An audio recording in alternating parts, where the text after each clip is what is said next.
பாபா ஓர் கருணாலயம், பாதம்தான் கமலாலயம்.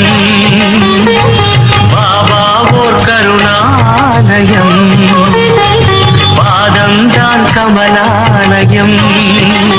சாயப்பா உறவுகள் அனைவருக்கும் வணக்கம். சாயப்பா மேல் நம்பிக்கை வைத்து அவரை நினைத்துக் கொண்டிருக்கும் உங்கள் அனைவரின் வேண்டுதலையும் சாயப்பா நிறைவேற்றுவார். நல்லதையே நினைப்போம், நல்லதே நடக்கும். என்றும் சாயப்பாவின் அருள் உங்களுக்கு இருக்கும். நம் மனதிற்கு இதமான சாயப்பாவின் இன்றைய அருள்மொழியை கேட்போமா? அன்பு குழந்தையே, வெற்றிக்கு நடுவில் இடையூறாக உன் வாழ்வில் இந்த சிறு சறுக்கல்கள் தோன்றுகிறது.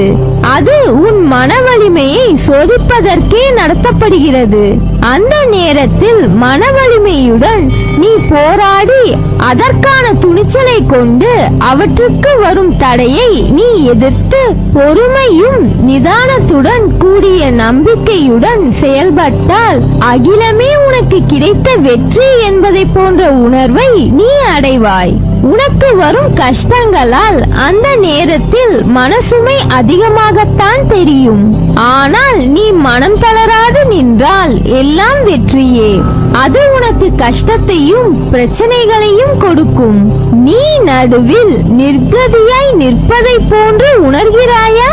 நீ நடுவில் எந்த துணை இல்லாமல் நிர்கதியாய் நிற்கிறேன் என்ற எண்ணத்தை மறந்து ஒரு நிமிடம் கண்மூடி மன அமைதியுடன் எதையும் யோசிக்காமல் சாந்தமாக மாறி அமைதியான சூழலை உனக்குள் கொண்டு வா.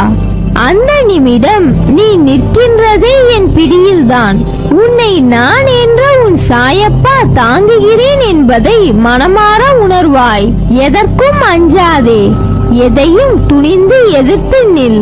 உனக்கான என் துணை என்றும் உண்டு. உன்னை நிச்சயம் நல்வழிப்படுத்துவேன். உனக்கான வழிகள் எல்லாம் வெற்றியாய் இருக்கும். அதற்கு நான் பொறுப்பு. நீ மகிழ்ச்சியுடன் உன் வாழ்க்கையை வாழ்வாய். உன் வாழ்க்கையில் நடக்கின்ற யாவும் உன் கையில் இருந்து நடப்பதில்லை. இறைவனானவன் அதை தீர்மானித்துதான் உன் கையில் அவர் செய்கையை வெளிப்படுத்த செய்துள்ளார். அப்படி இருக்கையில் என் கையை மீறி போகும் அளவிற்கு உனக்கு நான் எதையாவது செய்வேனா? அல்லது உன் வழி கண்டு ரசிப்பேனா? என் கண்களை பார். உன் கண்ணீர் முன்னால் என் கண்ணீர் கீழே விழுகிறது. எனக்கு ஒன்றும் தெரியாது, என்னால் இயன்றதை செய்துவிட்டேன். அதற்கான முடிவை நீங்கள் பார்த்துக் கொள்ளுங்கள் என்று உரிமையுடன் சொல்லும் வார்த்தைகள் தான் உன்னை எப்போதும் மேலோங்க வைக்கும். ஓடுகின்ற ஆறுக்கும் அலைகின்ற கடலுக்கும் விழுகின்ற அருவிக்கும் வித்தியாசங்கள் இருக்கிறது. நிறங்கள் வேறுபாடு, தண்ணீர் தன்மை வேறுபாடு. அப்படி இருக்கையில் உன் வாழ்க்கையில் உள்ள நிலைக்கும் அதன் காலத்திற்கும் ஏற்றவாறு ஒவ்வொன்றும் மாறும். எல்லாம் நல்லதற்கே என பார்க்கும் மனமும் இன்பமும் துன்பமும் ஒன்று என பார்க்கும் மனக்கண்ணும் பொறுமை நம்பிக்கை என இரு கைகளும் இவை உன் வாழ்வில் இருந்தால் அமைதியும் நிம்மதியும் வசந்தமாய் வீசும். மாறுதலுக்கான நடைமுறைகள் தொடங்கிவிட்டது. நீயும் மனதளவில் உன்னை தயார் செய்து கொள். புதிய வாழ்க்கைக்கு என் பாசமும் என் அருளும் என் அன்பும் என் உயிரும் என் மூச்சும் என் பிள்ளையான உனக்கே தருகிறேன். என் முழு மனதில் இடம் பிடித்து என் அருளும் ஆசையும் உனக்கு உண்டு. அதனால் நீ எதற்கும் பயப்படாதே, கலங்காதே.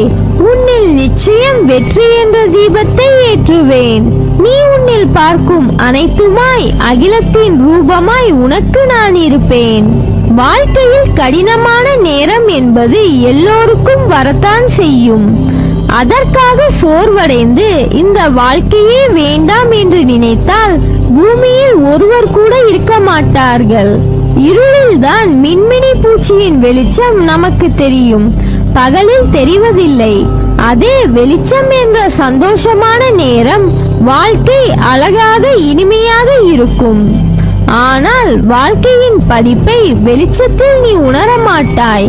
இருளில் அலைந்து அதை நீ உணரும் போதுதான் வாழ்க்கை என்ற ஆத்ம வெளிச்சம் என்ன என்பதை நீ உணர்வாய்.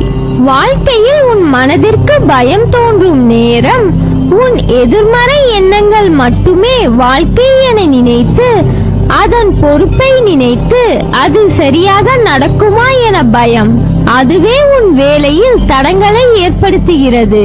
இனிமேல் பயப்படாதே. உன்னை தேடி வந்த வாய்ப்புகள் எல்லாம் உனக்கு நான் உன் சாயப்பா கொடுத்த வாய்ப்புகள். அதை நீ மனதார ஏற்றுக்கொள். நிச்சயம் அதில் நீ வெற்றி பெறுவாய். உனக்கான வாயிற்படியை நான் உனக்கு கொடுத்து விட்டேன். அதில் பயணிக்க நீ தயாராக இரு.